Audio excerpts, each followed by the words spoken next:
అమరు, రాథోడు, రణ్వీరు ముగ్గురైతే బెనర్జీ ట్రస్ట్‌కైతే వస్తారనమాట. ఇంక అక్కడైతే 7 ఏళ్ల క్రితం ఎవరెవరైతే పెళ్లి చేసుకున్నారో వాళ్ళందరి డీటెయిల్సు, ఫైల్సు చెక్ చేస్తూ ఉంటారనమాట. అలాగే మ్యారేజ్ సర్టిఫికేట్స్ కూడా చూస్తూ ఉంటారనమాట.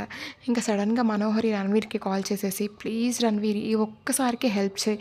ఇంకా అమర్‌కైతే నా గురించి తెలియకుండా చెయ్యి" అనేసి మనోహరి అడుగుతూ ఉంటే, "ఏంట్రా ఎన్ని సార్లు చెప్పాలిరా? ఏదో ఒకసారి సహాయం చేశానని పద్దాక నన్ను సహాయం చేయమంటావా? నేను చేయలేనురా ఈసారికి నువ్వే ఏదో ఒకటి చేసుకో" అనేసి ఇంకా రణ్వీర్ అయితే అలా కవర్ చేసుకుంటూ ఫోన్ మాట్లాడేసి పెట్టేస్తాడనమాట. ఇంకా అక్కడ కరెక్ట్‌గా అయితే రణ్వీరు, మనోహరి ఇద్దరి మ్యారేజ్ సర్టిఫికేటు వస్తదనమాట.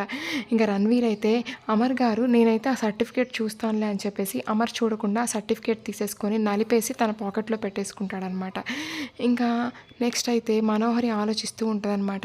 ఇప్పుడైతే ఎవరి ప్రాణం మీదకొస్తే అసలా అమర్ అయితే వెంటనే అయితే హైదరాబాద్‌కి తిరిగొచ్చేస్తాడు అనేసి ఆలోచిస్తూ ఉంటే, అక్కడైతే బాగి అయితే బట్టలు ఆరేస్తూ ఉంటదనమాట. "ఓహో! సారీ బాగి, ఇప్పుడైతే నీ ప్రాణం మీదకొచ్చి నువ్వు చచ్చిపోతే గానీ అమర్ వెంటనే తిరిగి రాడు" అనేసి ఇంకా మనోహరి అనుకుంటూ అక్కడ నీళ్లు పోసేస్తనమాట. ఇంక బాగి అయితే ఆ నీళ్ళల్లో కాలు పెట్టేసి జారి పడిపోయిద్దనమాట. ఇంక వెంటనే అనామిక వచ్చేసి, "ఏమైంది? ఏమైంది?" అనుకుంటూ వస్తదనమాట. ఇంక మిస్సమ్మని తీసుకెళ్ళి జాగ్రత్తగా లోపలైతే కూర్చోబెట్టిద్దనమాట. ఇంకో పక్క అమర్ అయితే ఎక్కడా ఇంక వీళ్ళ డీటెయిల్సే దొరకలేదని ఫీల్ అయిపోతూ ఇంకా వెనక్కి తిరిగి వెళ్తూ ఉంటే సడన్‌గా ఒక ఆలోచన వస్తదనమాట. అయినా కానీ ఆ రోజు మ్యారేజ్ చేసుకుంటే వీడియో అయితే ఉంటది కదా! ఆ వీడియో చూపిచ్చండి అనేసి ఇంకా అమర్ అక్కడ వాళ్ళని అడుగుతూ ఉంటే ఇంకా సరే సార్ అని చెప్పేసి ఆ వీడియోలన్నీ చూపిస్తూ ఉంటే అమర్ చూస్తూ ఉంటాడనమాట.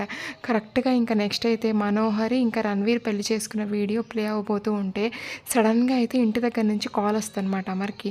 "ఏంటమ్మా ఏమైంది? అర్జెంటా? ఎందుకు ఫోన్ చేశావు?" అనేసి ఇంకా అమర్ అడుగుతూ ఉంటే, "అవునురా ఇక్కడ మిస్సమ్మ అయితే ప్రమాదంలో పడిందిరా. మిస్సమ్మ కాలు జారి పడిపోయిందిరా" అనేసి ఇంకా నిర్మలమ్మ చెప్పగానే ఇంకా రాథోడ్ వెంటనే అయితే 2 టికెట్లు బుక్ చేయి, మనమైతే హైదరాబాద్‌కి వెళ్తున్నాం అనేసి అమర్, రాథోడ్ ఇద్దరు బయలుదేరి హైదరాబాద్‌కి అయితే వచ్చేస్తారనమాట.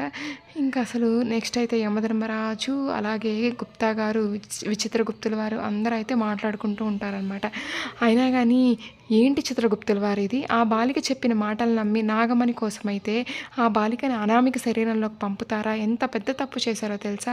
ఇప్పుడైతే వెంటనే ఆ బాలికనైతే మనం యమపురికి తీసుకెళ్దాం పదండి అనేసి ఇంకా యమధర్మరాజు అంటూ ఉంటే, యమధర్మరాజా ఇప్పుడు ఆ బాలికని కానీ మనం తీసుకెళ్లాల్సి వస్తే స్వర్గానికి తీసుకెళ్ళాలి. అక్కడ ఇంకా ఆ బాలిక అయితే భూలోకంలో జరిగిందంతా కథలు కథలుగా చెప్తే మన పరువు తీసేస్తది అనేసి ఇంకా యమధర్మరాజుల వారు అంటూ ఉంటారనమాట. ఇంక వెంటనే చిత్రగుప్తుల వారైతే బాలిక దగ్గరికి వెళ్ళిపోయి, "బాలిక యమధర్మరాజులు గారు వచ్చి నిన్ను యమపురికి తీసుకెళ్తాను అని అడిగితే నువ్వైతే నేను రాను, నేనైతే స్వర్గలోకానికే కదా వెళ్ళేది, అక్కడ మీ గురించి కథలు కథలుగా చెప్తానని బ్లాక్మెయిల్ చెయ్యి" అనేసి గుప్తా గారు అయితే అనామికకి చెప్తారనమాట.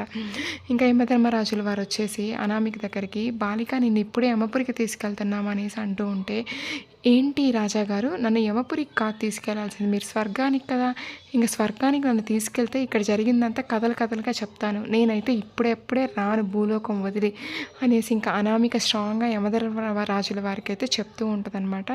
ఇంకా ఇంకో పక్క అయితే యమధర్మరాజుల వారైతే అయినా గూనా పాశాన్నయితే బాగి వైపుకు విసురుతాడనమాట. ఇంకా బాగి ప్రాణం తీసుకెళ్తాడో మరి అనామిక అడ్డుకుంటదో నెక్స్ట్ ఎపిసోడ్‌లో అయితే తెలుసుకుందాం. Thank you.